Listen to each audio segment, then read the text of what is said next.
இதை ஒரு கழுவிட்டு தம்பி, இது ஒரு கழுவிட்டு ஊற வைக்கணும். தண்ணியை கீழே ஊற்றிட்டு கழுவிட்டு ஊற வைக்கலாம். புளிக்கோது அலசணும்ல, இப்போ அலசிட்டு ஊற வச்சுருந்தோம்ல அது. இதை எடுத்து தூக்கி வெளியில் போட்டுட்டு இதுதான் ரசம் கரைச்சிடும். புளிக்கு பதிலாக இது இங்கே பாரு, புளித்தண்ணி.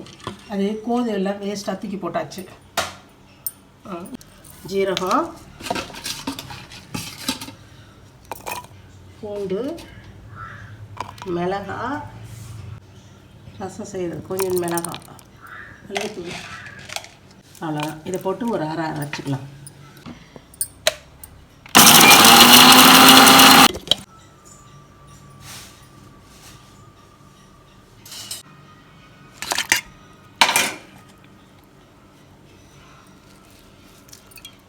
அரைச்சதில் புல்லு கொட்டிக்கிறோம் இல்லையா? ஆமாம். மிளகு, சீரகம், பூண்டு எல்லாம் அரைச்சோம்ல, அரைச்சி தக்காளி, மஞ்சத்தூள், உப்பு, கொத்தமல்லி, கருவேப்பிலை எல்லாம் ஒன்றா போட்டு கரைச்சி வச்சு தாளிச்சிட வேண்டியதுதான். தாளித்து கொட்டிட வேண்டியதுதான்.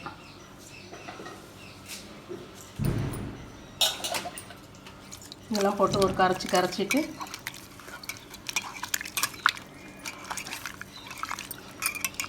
இதில் ரசம் தாளித்து கொட்டிட்டோம்னா சரியாக போச்சு.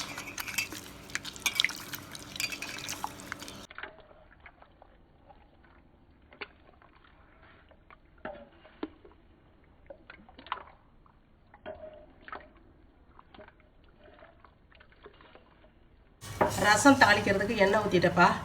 கடுகு போட்டாச்சு,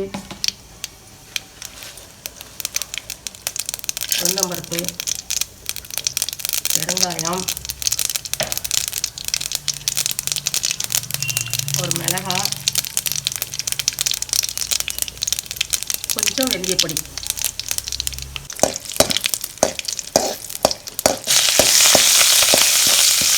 முன்னாடியே தாளித்து வச்சாச்சு, இருந்தாலும் வாசத்துக்கு எண்ணெயில் போட்டால் கொஞ்சம் வாசமாக இருக்கும், அதனால் கருவேப்பிலை போட்டேன். ரசம் ஊற்றிடுறப்பா. முறை கட்டினது இறக்கிடலாம். மூடி வச்சிடலாம்.